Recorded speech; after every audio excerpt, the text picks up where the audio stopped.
Hello mga kasuki! Another day, another vlog! Eto na naman nga ako sa aking routine everyday. Pero ang totoo, hindi talaga yan ang pinaka-routine ko. Dahil ang pinaka-routine ko ay tanghali na dapat, cherries. Nasanay nga ako na kahit may tindahan na ako ay tanghali na rin ako nagigising at tanghali na rin ako nagbubukas. Pero ngayon kailangan kong gumising ng mas maaga. Madalas talagang nagigising dito ng maaga ay yung asawa ko dahil siya yung nagpe-prepare ng baon ni Bunso papuntang school. Pero ngayon dahil wala nga siya dito, kaya obligado akong gumising ng mas maaga.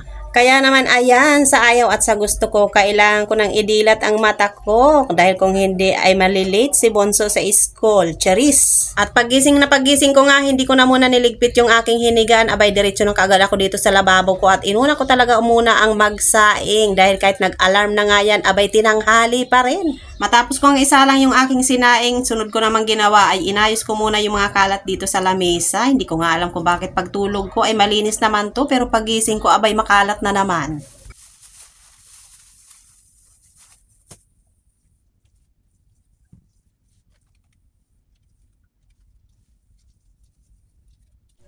Matapos ko ang linisin yung kalat dun sa aking lamesa, balik naman ako dito sa lababo. At syempre, nalilito-lito pa yan mga kasuki kung anong uunahin. Ililigpit ko ba yung mga platong hinugasan ko o magsasangag na ako? Charis! Request kasi yan ng bunso ko na kapag may tira daw kanin ay isangag ko daw dahil paborito nga yung sinangag. Kaya naman, eto, your wish is my command. Charis! At nababagalan pa nga ako dyan sa pagdurog ko ng kanin, kaya naman nilamas ko na yan ang kamay ko para mas mabilis. Siyempre hindi ko na pinakita sa inyo, baka naman mabash ako ng very light. Charis! Isinalang ko na yung kawali, pagkatapos naghiwa lang ako ng bawang. Yan lang yung hinahalo ko pag ako nagsasangag, bawang tapos asin.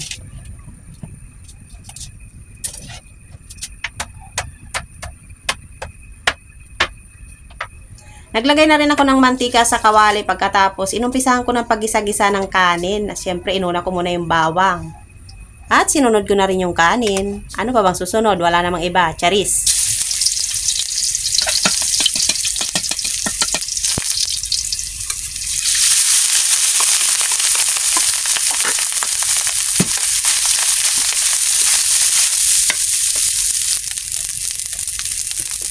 Nilagyan ko na rin yan ng asin. Siyempre, konti lang. Baka umalat naman, hindi na yan makain. Ganito lang talaga ako magsangag ng kanin. Hindi ako sanay magsangag ng katulad ng ginagawa ng iba na kung ano-ano yung mga nilalagay. Basta ako, mantika, bawang, asin, okay na yan. Sapat na yan.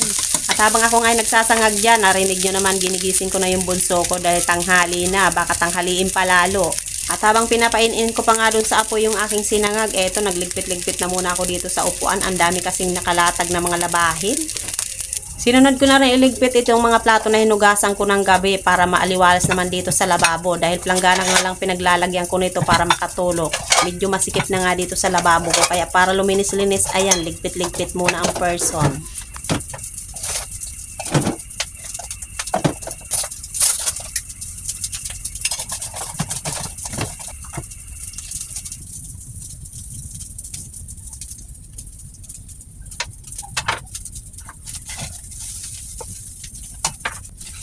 Nang mailigpit ko na nga yung mga plato doon sa lababo, ito, inahon ko na nga itong aking sinangag.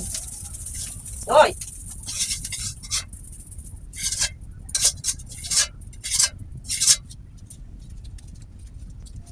Sinunod ko naman dyan yung magpakulo ng tubig dahil syempre kape is life ang iyong kasuki. Kaya naman eto, magpakulo muna tayo ng mainit na tubig.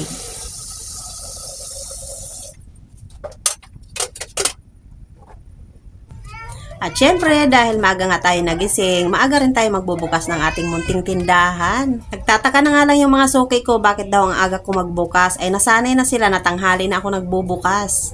Ang sagot ko naman ay syempre, habang nagkakapit tayo, maganda yung meron tayong inaantay na may bibili sa ating munting tindahan. Sayang din yung buena mano.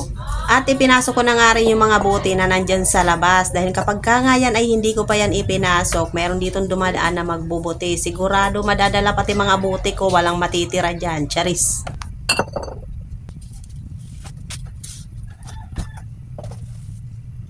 At ayan, bukas na yung ating munting tindahan. Kaya naman eto, balik tayo mga kasuki sa aking pagtitimpla ng aking kape. Ang kape ko ngayon ay kalamansi lang with honey. Dahil medyo inuubo ako ngayon mga kasuki.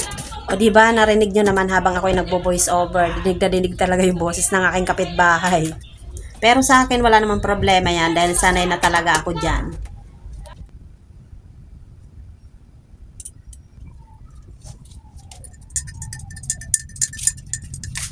Ito yung kape ko. Naubo kasi ako ngayon kaya ito yung kape ko. Kalamansi na nilagay ko sa mainit na tubig with honey. Oh, tanghali na. Lo,